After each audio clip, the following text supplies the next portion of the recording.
In the Groove was created to discuss music, education, and serving the local community through the Artist Outreach Initiative. The Artist Outreach uses creative talent and an innovative method to teach core curriculum. In the Groove is proudly sponsored by Monk Wilson Mandala, Trials, Transactions, Technology. The Artist Outreach is a Dallas-based nonprofit that uses all types of art forms as a way to engage people toward a better education. Joseph Vincelli, the chief executive and founder, is an inventor and patent holder, an author, a recording artist who has toured the globe under his own name, played the national anthem for 20 years for the Dallas Mavericks and the Dallas Stars.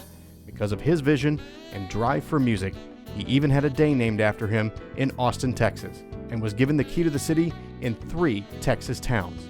Joseph initiated the Artist Outreach to help non-musicians understand how music and the arts connect to every facet of our world, and he designed a unique methodology to teach students academic subjects like math and language through music and dance. Absolutely. You know, there's been a lot of research lately that has really kind of taken that whole left brain, right brain thing and said, really, there's far more connection than we kind of were taught. They're really kind of separate entities, and it really doesn't work that way, you know. And it's, but I think that really speaks to the need for children to experience a lot of different things: physical activity, spiritual activity, music. I think it needs to be a part of their growth experience. It you know, in many ways, it helps us find how we best relate to learning, how we best relate to the world. And so I think that's the thing for me, and as it relates to music. I love music, as you know. Yeah. But I'm not really a musician.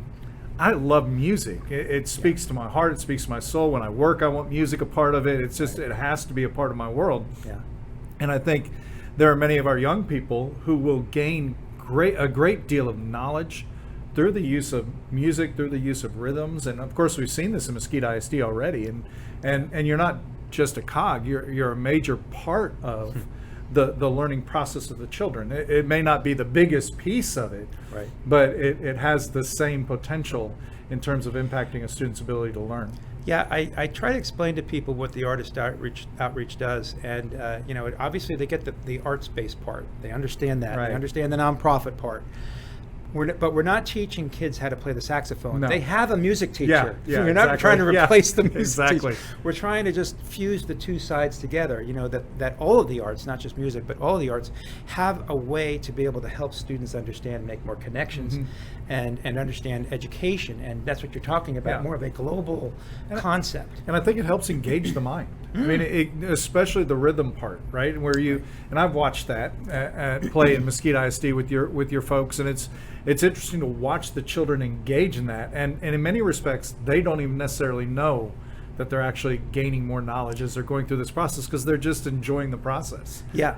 One of the programs that Dr. V is talking about is, excuse me for calling you Dr. V, but that's I've what known you most for a people long do. time. Yeah. But Dr. Vroom was talking about the rhythmic vocabulary program, and we start this as early as pre-K, and in Mesquite we're up to grade 1. And the way this works is we're using vocabulary words that are part of the district, part of the teacher's lesson plan, and then we create songs and poems and storylines and, you know, dances and all kinds of things to help not just engage the kids, but help them understand the words better, you know. And so rhythmic vocabulary is based on helping them separate the syllables, and they have a drum circle where each child gets an opportunity to play with us. And we've talked about this in other segments about rhythmic vocabulary. At this point, I'd like to kind of just show you, or have you listen to what the results can be. This is one student that was you know, reading a poem from his teacher. And, you know, many times academic teachers are looking for speed because it helps them say that they're more proficient in reading. We look at it from a perspective of musicianship. Are they articulate? Do they have inflection? Do they have melody, speed, volume, all the things that musicians do? So we're gonna let you hear a couple of clips here. Sarah, if you want to go ahead and play that first one. This is the first, what we call the benchmark, when we first recorded the student. Do your best. We know it's going to be hard. It's okay. Begin. Shade, light, the these that we can plan, but the Okay, now here's the second one. Here's after months of rhythmic vocabulary and working with the teacher. Sid liked things that were clean, but the town he lived in had lots of dirt.